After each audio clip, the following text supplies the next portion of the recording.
India Pakistan యుద్ధం జరిగినప్పుడు యుద్ధంలో పాకిస్తాన్ ను ఓడగొట్టి బంగ్లాదేశ్ ను విడగొట్టి అమెరికా ప్రెసిడెంట్ ను భారత్ రాజకీయాలలో మీరు కలగజేసుకోకండి, కలగజేసుకుంటే భారతదేశం ఊరుకోదు అని అమెరికన్ ప్రెసిడెంట్ ను హెచ్చరించిన భారత ప్రధానమంత్రి శ్రీమతి ఇందిరాగాంధీ గారు ఈనాటికి ప్రపంచ దేశాలలో ఈ దేశం యొక్క గొప్పతనం, గౌరవం, నాయకత్వ లక్షణాలను చాటి చెప్పిన ఉక్కు మహిళ శ్రీమతి ఇందిరాగాంధీ గారు. వారిని స్మరించుకోవాల్సిన అవసరం ఈ దేశంలో రాజకీయాలలో ఉండే ప్రతి ఒక్కరికి, ఈ యువతరానికి అవసరం ఉన్నది. ఇక మూడో తరం, ఆ తరం గురించి నేను చెప్పాల్సిన అవసరం లేదు. మూడు పదాలు ఎన్టీఆర్. ఈ మూడు అక్షరాలు నీతి, నిజాయితీ, నిబద్ధత, ఉక్కు సంకల్పం కలిగిన నాయకుడు ఎవరైనా ఉన్నారు ఈ దేశంలో అంటే తెలుగు జాతి గర్వించదగ్గ బిడ్డ ఎన్టీఆర్. డాక్టర్ బాబాసాహెబ్ అంబేద్కర్, శ్రీమతి ఇందిరాగాంధీ, అన్న ఎన్టీఆర్ ఈ భారతదేశ జాతి రత్నాలు. ఈ జాతి రత్నాలు ఈ దేశం ఉన్నంతకాలం, మానవుల మనుగడ ఉన్నంతకాలం వారి కీర్తి ప్రతిష్టలు, వారి నిర్ణయాలను మనం స్మరించుకోవాల్సిన బాధ్యత ఈరోజు మన అందరి మీద ఉన్నది. మిత్రులారా, ఈనాడు ఈ కార్యక్రమం తీసుకుంటున్నప్పుడు చాలా మంది చాలా రకాలుగా మాట్లాడుతున్నారు. కాంగ్రెస్ పార్టీ ముఖ్యమంత్రి, పిసిసి అధ్యక్షుడు ఎన్టీఆర్ గారి విగ్రహాన్ని ఏ విధంగా ఆవిష్కరిస్తారు, లేదా ఎన్టీఆర్ గారిది ఆంధ్రప్రదేశ్ హైదరాబాదు నగరం నడిపొడ్డున ఎన్టీఆర్ విగ్రహాన్ని పెడతారా అని కొంతమంది మాట్లాడుతున్నారు. ఈ రోజు నేను స్పష్టంగా ఒక మాట చెప్పదలుచుకున్నా. కులాలకు, మతాలకు, ప్రాంతాలకు, భాషలకు అతీతంగా ఈ దేశం గర్వించదగ్గ నాయకుడు ఎన్టీఆర్. ఆ ఎన్టీఆర్ స్ఫూర్తి హైదరాబాదు నగరం నడిపొట్టున వారి స్ఫూర్తితో పరిపాలన అందిస్తున్న మా ప్రభుత్వం అమీర్పేట్ చౌరస్తాలో మైత్రి వనంలో ఈ దారిలో వెళ్లే ప్రతి వాడికి ఒక స్ఫూర్తిని నింపడానికే ఈ రోజు వారి విగ్రహాన్ని ఇక్కడ మేము ఆవిష్కరించుకున్నాం. ఇది విగ్రహం కాదు, ఇది ఒక స్ఫూర్తి, ఇది ఒక గొప్ప అనుభూతి. ఒక ముఖ్యమంత్రిగా ఎన్టీఆర్ విగ్రహాన్ని ఆవిష్కరించడం అంటే నాకు జీవిత కాలం గుర్తుండిపోయే ఒక మధుర సంఘటన. ఎవరు ఏమనుకున్నా, ఎవరు ఎలాంటి విమర్శలు చేసినా నేను జడవదలుచుకోలేదు. నేను చెప్పదలుచుకున్నా, ఆనాడు శ్రీమతి ఇందిరాగాంధీ గారు ఈ తెలంగాణ ప్రాంతం నుంచి ఒక పివి నరసింహారావు గారిని, ఒక మర్రి చెన్నారెడ్డి గారిని, ఒక పి శివశంకర్ గారిని, ఒక వెంకటస్వామి లాంటి నాయకులను అందిస్తే ఈ తెలంగాణ ప్రాంతానికి అన్న ఎన్టీ రామారావు గారు ఓ మండవ, ఓ తుమ్మల నాయకత్వాన్ని తెలంగాణకు అందించిండు. ఓ మాధవరెడ్డి, ఓ జానారెడ్డి నాయకత్వాన్ని అందించిండు. ఓ దేవేందర్ గౌడ్ నాయకత్వాన్ని అందించిండు. ఓ కడియం సిఆరి, ఒక మోత్కుపల్లి నరసింహుల లాంటి నాయకులను ఈ తెలంగాణకు అందించిండు. అంతెందుకయ్యా, ఈనాడు ఉపన్యాసాలు ఇస్తున్న బీఆర్ఎస్ నాయకుడు కల్వకుంట్ల చంద్రశేఖర్ రావుకి రాజకీయ భిక్ష పెట్టింది ఎవరు? అన్న లేకుంటేనే మీరు నాయకులు అయ్యిండ్రా? అన్న నీడను బతికిన మీరు అన్నగారి గురించి తక్కువ చేసి మాట్లాడు మీకు మంచిదా? వారే కాదు, వారి పేరు పెట్టుకున్న వాళ్ళు కూడా ఈరోజు నాయకులుగా చలామణి అవుతున్నారు.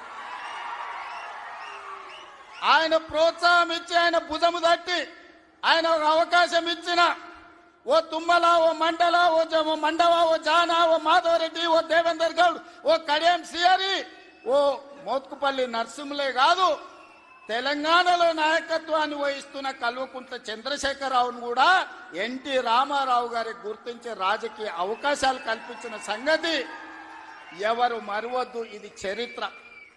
ఇంకొంతమంది ఆయన పేరు మీదనే చలామణి అవుతున్నారు. కొంతమంది నకిలీలు ఎప్పుడు ఉంటారు.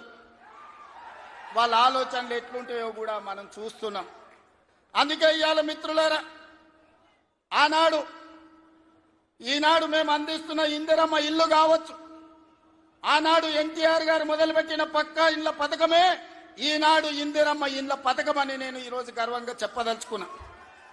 ఈనాడు 3,24,00,000 మంది సన్న బియ్యం ప్రతి పేదవాడు దళిత వాడల్లో అన్నం తింటున్నాడంటే, సంటి పిల్లలకు బుక్కెడు పువ్వ తినిపిస్తున్నారంటే ఆ స్ఫూర్తి వెనకాల అన్న 2 రూపాయల కిలో బియ్యం పథకం ఉన్నదని నేను ఈరోజు చెప్పదలుచుకున్నా.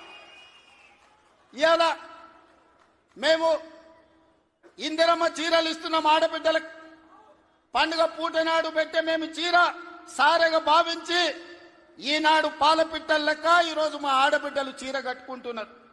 దీనికి స్ఫూర్తి ఆనాడు ఎన్టీఆర్ జనతా వస్త్రాలు పేదవాళ్ళకు అందించి కూడు గుడ్డ నీడ అని ఎన్టీఆర్ ఏదైతే ఆలోచన చేసిండో ఆ స్ఫూర్తి ఈనాడు మా ప్రభుత్వంలో అమలు చేస్తున్న సంక్షేమ పథకాలలో కనిపిస్తుంది.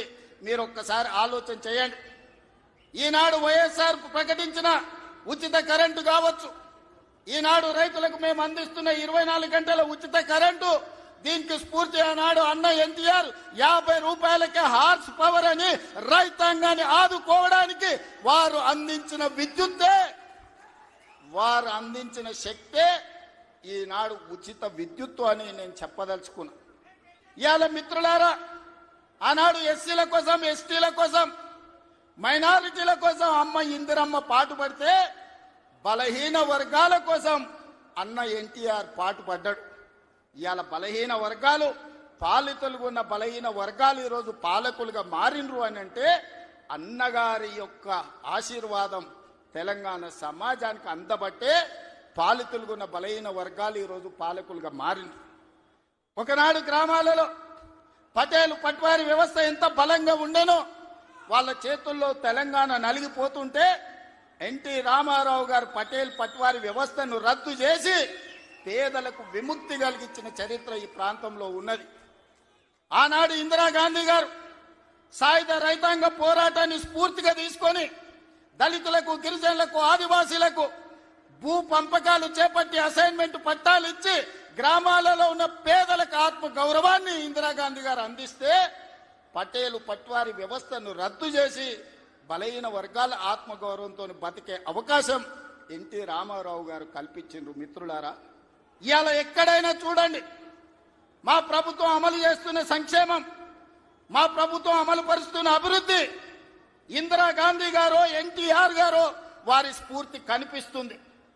ఈరోజు ఇందిరమ్మ ఆశీర్వాదం, అన్న ఎన్టీఆర్ స్ఫూర్తి ఈరోజు మా ప్రజా పాలనలో కనిపిస్తుంది, మా ప్రభుత్వంలో కనిపిస్తుంది, మా నిర్ణయాలలో కనిపిస్తుంది. అందుకే ఇందిరమ్మ మాకు ఎంత ముఖ్యమో ఎన్టీఆర్ కూడా అంతే ముఖ్యం. ఇందిరమ్మ ఒక తరం అయితే ఎన్టీఆర్ ఒక శకం. వాళ్ళిద్దరి కలయికనే ఈనాటి ప్రజాపాలన.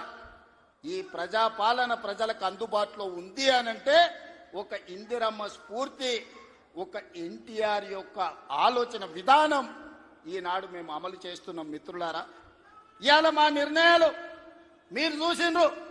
ఆడబిడ్డలకు ఆర్టీసీలో ఉచిత బస్సు కావచ్చు, ఆడబిడ్డలకి ఈరోజు అదానీ అంబానీలతో పోటీ పడి సోలార్ పవర్ విద్యుత్ ఉత్పత్తి కావచ్చు, ఆర్టీసీలో ఉచిత ప్రయాణమే కాదు, ఆర్టీసీ 1000 బస్సులు ఆడబిడ్డలను యజమానులను చేసి ఈ రోజు వాళ్ళని వ్యాపారాలలో రాణించే విధంగా చేసినాం.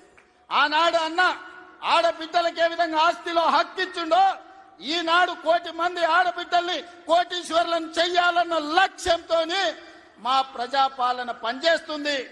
మా సీతక్క, మా బట్టి విక్రమార్క గారు దీన్ని అమలు చేస్తున్నారు. ఇవాళ మేము గర్వంగా చెప్పదలుచుకున్నాం, అన్నగారు అదేవిధంగా ఇందిరమ్మ స్ఫూర్తితో 1 కోటి మంది ఆడబిడ్డల్ని ఇవాళ కోటీశ్వరులను చెయ్యాలి అని మా ప్రభుత్వం ప్రయత్నం చేస్తుంది. అందుకే మిత్రులారా, ఇవాళ మా ప్రభుత్వం రైతు రుణమాఫీ కావచ్చు,